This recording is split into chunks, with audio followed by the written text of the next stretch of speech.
Hello, everyone. Today is Friday, February 18th, 2022, at 10:28 a.m. in the morning.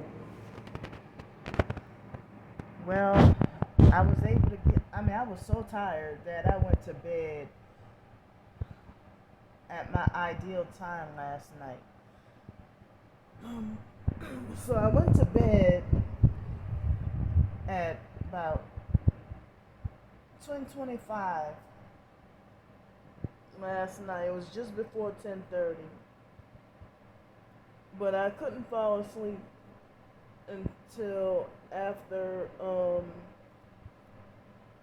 I guess after 11:45 last night.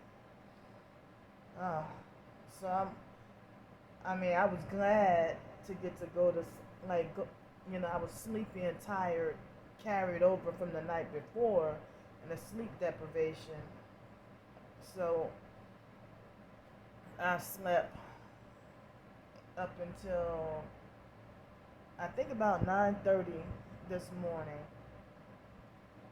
and so it's about 9:30 this morning. I woke up, you know, and I don't even. I think maybe once or twice in the middle of the night, I may have gone to the bathroom, but but I still feel like I'm still feel like I'm tired and need more sleep. So but if I were to try to go to sleep right now, I probably wouldn't even fall asleep. But my body and my mind are feeling still sleepy and tired. So maybe I should get me some more rest or sleep, and hopefully I don't know try to I don't know if I should try to rest or sleep some more, and then if I can feel more refreshed, I can do some more writing. But I would like to maybe, since I get to stay here a little longer, I would like to do a live stream tomorrow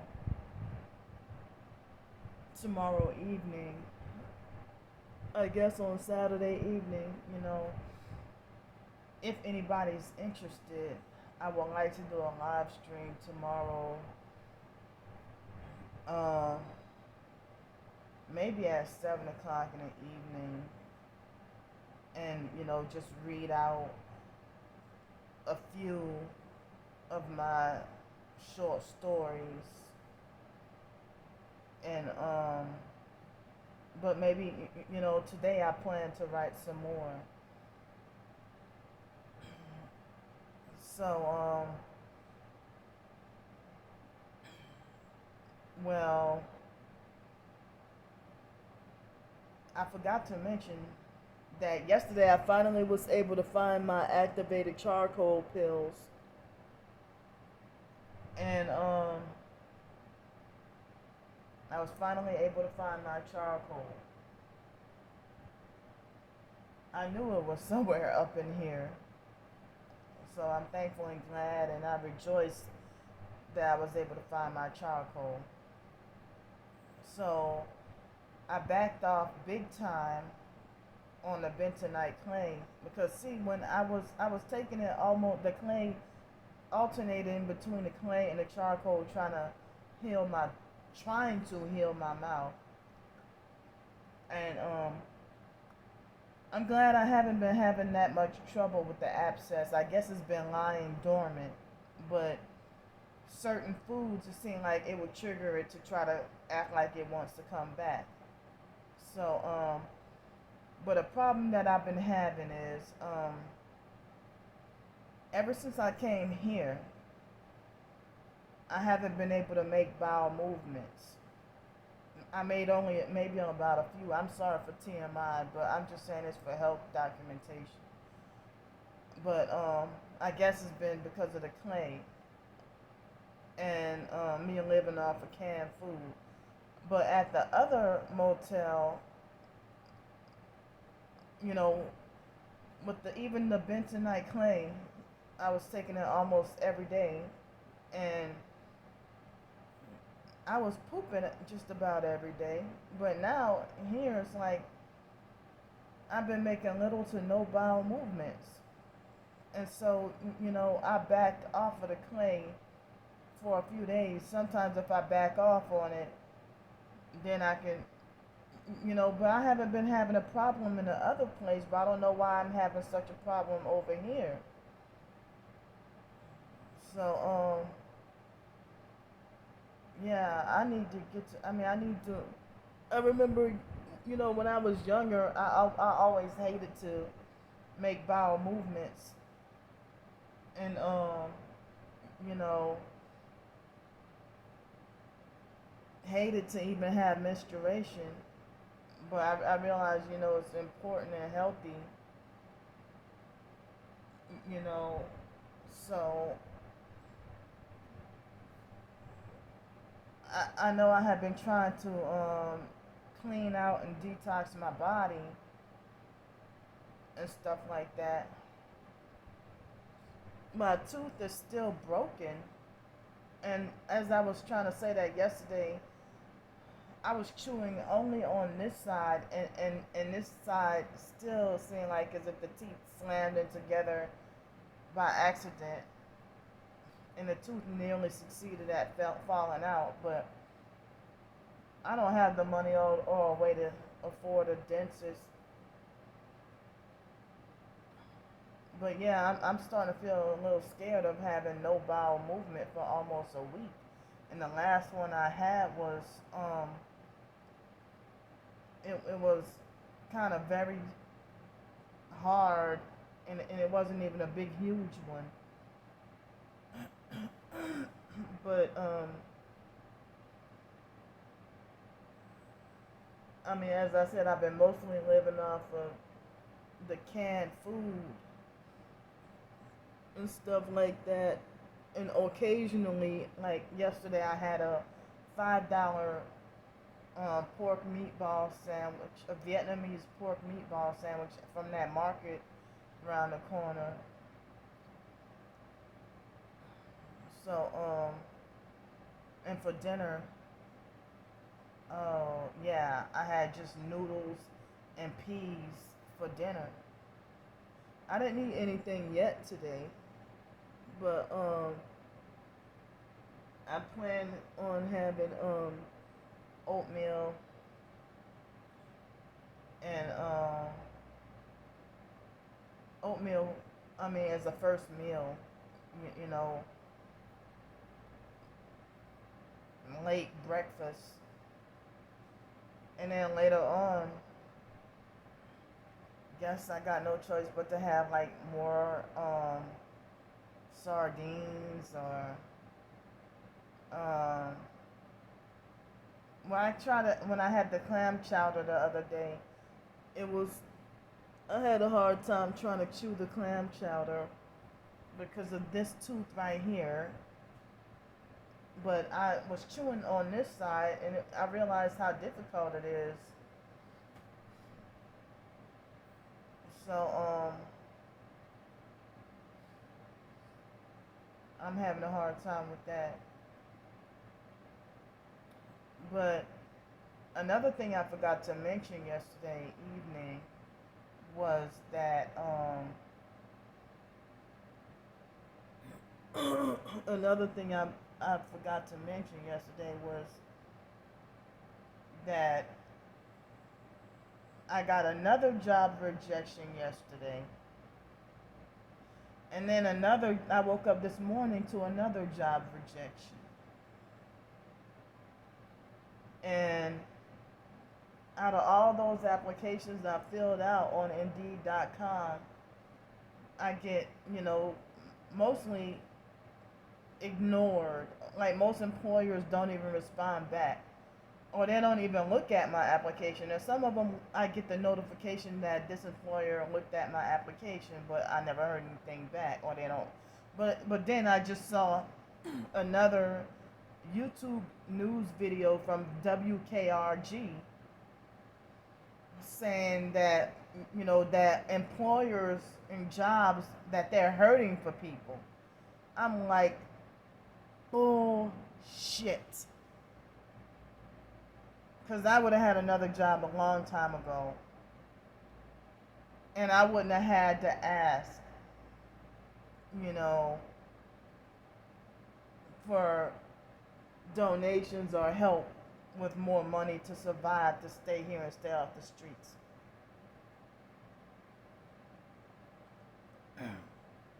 So, yeah, I wouldn't have had to ask for help if I could get another job. Uh, so, I mean, yeah, me writing my short stories, that is, I guess, working for myself. Somebody suggested that I work for myself. So, and I was doing janitorial plus writing short stories. And um, with me being targeted, of course, dealing with the sleep deprivation. And if you lose one night of sleep, that can sometimes affect you for a whole week. So if y'all think, oh, Candy's not a good writer or Candy writes so poorly, then my performance can't be its best when I'm sleep deprived. Sometimes I'd be too sleep deprived to even do another video, and I try to push myself through it. Another like YouTube video or something.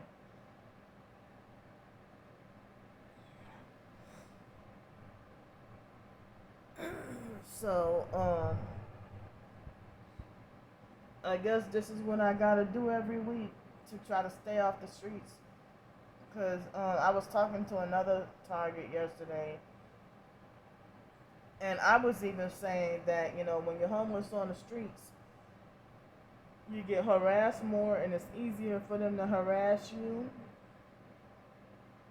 And it's easier for them to set you up. It's like when they got you at your weakest point on the streets, and then you're days of sleep deprived, it's easier for them to trap and bait you and set you up, and then you'll be hauled off to the mental institution or jail.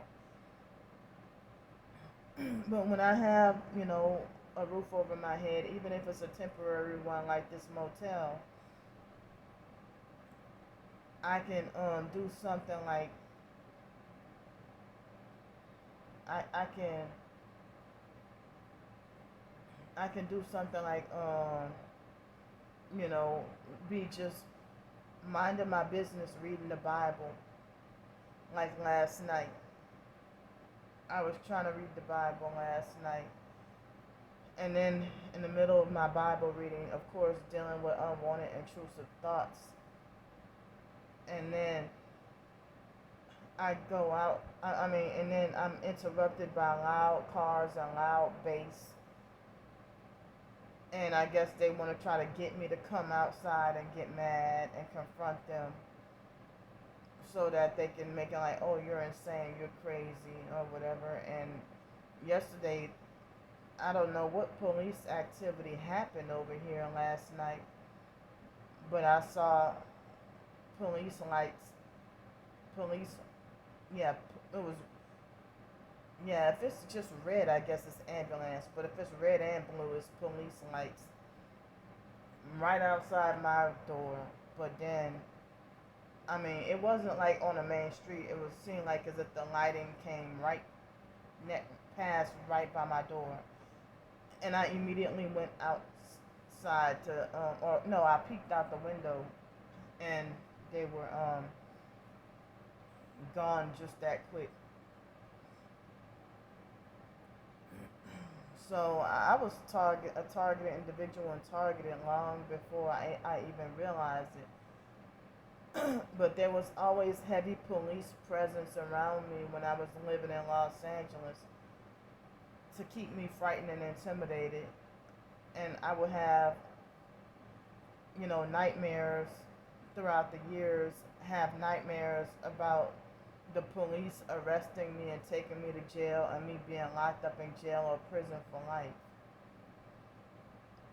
And and then I would wake up feeling traumatized. Wake up in real life feeling traumatized. And before I realized I was targeted, I would ask, I would, tell online about my experience and ask, why am I going through this? Why am I keep on having these nightmares about being locked up in jail or prison?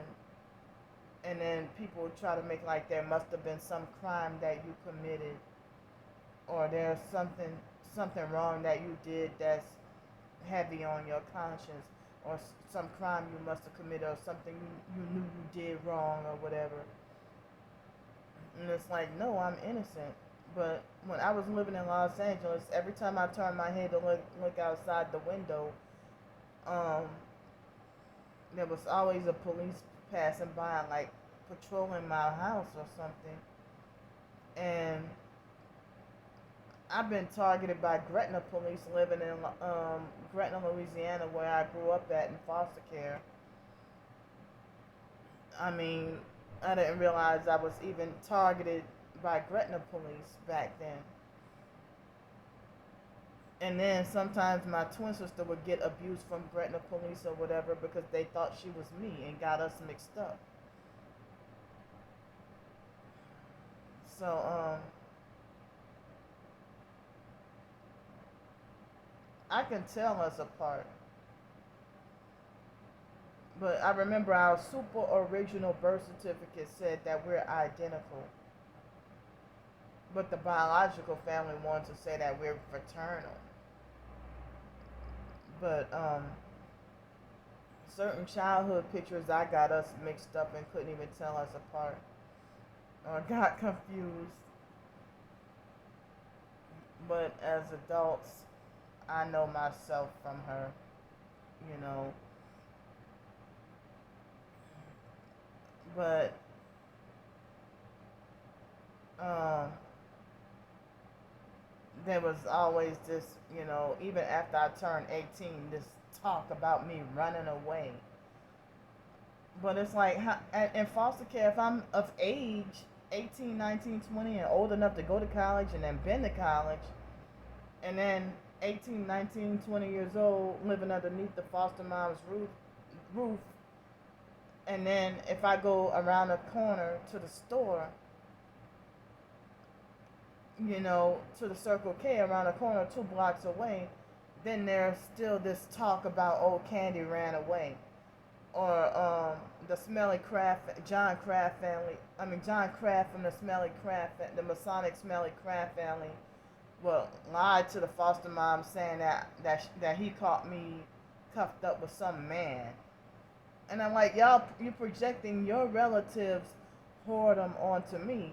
I can't even just go to Circle K at 3 o'clock in the afternoon to go get gas when I had my car, and put gas in the car, and then he so happened to see me over there, and then I go gossip and lie to the foster mom and say that I was slurping around, slurping and tonguing down some man. And I'm like, this man, John Kraft from the Smelly Masonic Kraft family across the street, been making up false rumors and lies on me for years. I was 11 years old and he falsely accused me of flirting at men and prostituting when I was just minding my business and waiting for the school bus. So, the foster mom would confront me about stuff like that, and she would dare me to ever say that any adult is lying on me, saying that don't you ever say that adults are lying. But it's okay for when I turned 18, the foster boys would make up lies on me too, and I wasn't allowed to say that this person is lying on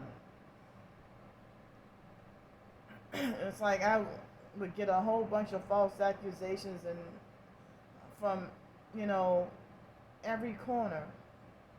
And now I'm just, hated by society, and everybody's so overcritical of me, of my every move, and abusive towards me. And you know everybody can talk about their abuse experiences, but I'm not allowed to talk about what I went through. I mean, I just live like a hermit, stay to myself, stay inside, and mind my own business. I try to not bother anybody, and my sad ass pathetic lifestyle, I just be on my doggone phone all day when I can't have a job. I be looking for jobs, and I call myself feeling like, okay, I'm done with trying to look for jobs, and there's nothing for me. you know but the foster mom herself used to try to tell me that I'm going to grow up to be a prostitute. I'm never a prostitute. I never got paid in exchange for any sexual acts. So, and I just say to myself, a man has never come up in here. I don't even have any female friends. I'm just off to myself. So, this doggone persecution and abuse that, when I was in the foster home, the moment I get out of my room and go downstairs, everybody acts this dreadful look. The moment I'm walking down the stairs, oh Lord, here come Candy.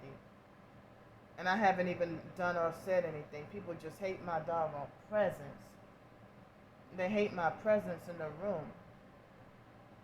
And they always felt threatened by me. But then at the same time, they were bullying. And it's like, I never understood what bullies, how, if you bully, harass, and laugh at somebody, how and why are you afraid or threatened of a harmless person? And here you trying to destroy me. You're trying to ruin and destroy and try to hurt me, and you have me traumatized. I mean, even Stank Whore Lanika from the Smelly Craft family. We would be in 7th or 8th grade, and you're in the foster mom's house. She would be in the foster mom's house. If you don't like me, then why are you over here? I go downstairs, and we're getting ready for school, and Lanika and her sister come over. And the moment I'm coming downstairs, to get ready to leave out the house to go to school, oh Lord, here come Candy. And other people have treated me like that too. Or they would bully, harass, and laugh at me and be like, hi Candy, here, how are you doing? And they would used to bully, harass, and laugh at me and say that I talk white. So, they would try to pretend to impersonate that, and the kids at school. And till this day, people still tell me that you talk very articulate, or you sound highly educated, or you talk, you sound very proper, or whatever. And I remember the foster mom. She pulled me by my ear or my pressure point and yelled at me and condemned me for quote unquote talking white. And I'm like, what was that for? I've been talking like this for years, and I think I was in 8th or 9th grade when the foster mom did that to me. I mean, she just randomly walked inside I'm starting to get choked up and almost want to cry and feel triggered, talking about these, experiences of, I think she pressed me on my hard on my pressure points, either here or pulled me by my ear and dragged me into another room, and I was in the middle of ironing clothes. And ever since then, I quit ironing clothes. And then people used to talk, I was abused about my appearance, so I just even quit taking care of myself. I quit even take. I mean, I just. I don't. I mean, I don't. I had. I mean, and still to this day, I don't even comb my hair much anymore. All the abuse about my hair and my appearance and everything. I mean, I don't. I mean, I don't even. All I do is like just wash my hair every time I take a shower. I don't even comb it or nothing. And so, even when I was in ninth grade, that teacher, Miss Alexander, questioned me in front of the whole class and asked Candy, "Why do you talk white?" Just ignorant, So, I mean, I've been like frightened by the police ever since foster care and trying to call the police and get help from the foster mom's abuse, not realizing that she was a part of a Masonic family and connected with them and protected by them. And that's why the police never did anything. And they oppressed and abused me also, you know. So I still need whatever help I can get, whatever donations I can get to help me stay off the streets and to help me survive and live. Thanks. I'll see